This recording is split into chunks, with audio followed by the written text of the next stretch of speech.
pagi dan salam sejahtera untuk kita semua.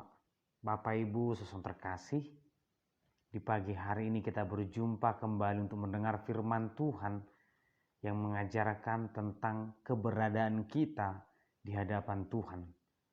Marilah kita berdoa. Terima kasih Tuhan, kami bersyukur di pagi hari ini untuk penyertaan Tuhan. Kami hendak mendengarkan firman-Mu. Tuhan berkati kami, agar kami semakin mengerti firman-Mu. Nama Yesus Kristus kami berdoa. Amin. Firman Tuhan tertulis di Ayub pasal 23 ayat 10. Karena ia tahu jalan hidupku, seandainya ia menguji aku akan timbul seperti emas. Demikian pembacaan firman Tuhan. Bapak Ibu saudara terkasih, orang yang paling berbahagia menjalani masa sekarang dan masa depannya adalah orang yang tidak terbebani oleh masa lalu.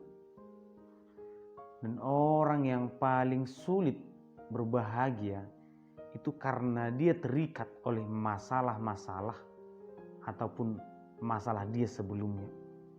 Seakan-akan menjalani hari sekarang, menjalani hari esok itu tidak bebas.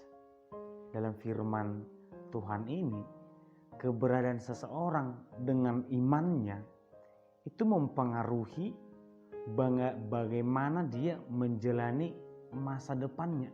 Apakah dia termasuk orang yang penuh dengan masalah, penuh dengan dosa, penuh dengan kesalahan, atau dia adalah orang yang bersih, orang yang suci di hadapan Tuhan. Bapak Ibu saudara terkasih, firman Tuhan menggambarkan bahwa Ayub sendiri tidak memiliki ketakutan terhadap pemeriksaan atau bagaimana Tuhan akan melihat dirinya. Dia berkata, karena ia tahu jalan hidupku. Ayub menyadari bahwa Tuhan mengenal semua perjalanan hidupnya, termasuk apakah hatinya adalah hati yang bersih atau hati yang jahat. Ketakutan Adam itu terjadi karena dia melakukan kesalahan. Dia bersembunyi. Dan ketika dia mendengar suara Allah, dia pun semakin takut.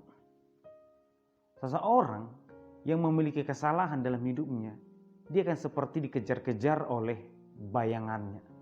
Seakan-akan ketika melihat orang lain pun, tatapan mereka penuh dengan ketakutan.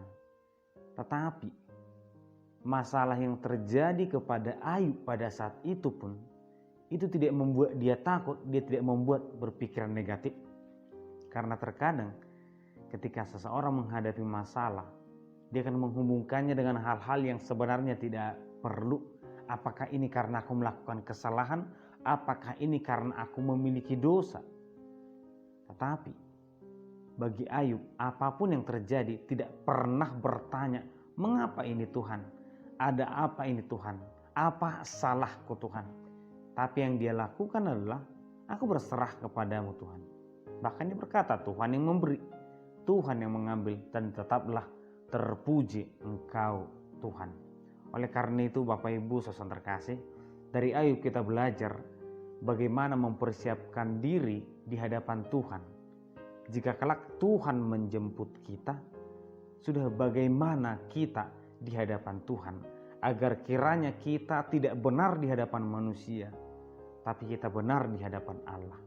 Agar kiranya kita tidak disenangi oleh manusia, tapi biarlah kita disenangi oleh Allah. Bapak Ibu saudara terkasih, tentu perjalanan hidup masih panjang, masih banyak yang perlu kita rencanakan, yang kita pikirkan. Tetapi tetaplah hidup sebagai orang yang benar. Amin. Kita berdoa. Terima kasih ya Tuhan, kami bersyukur untuk penyertaan dan berkah Tuhan melalui firman yang kami dengarkan. Tuhan mengajarkan kami tentang kebenaran dan kuasa-Mu.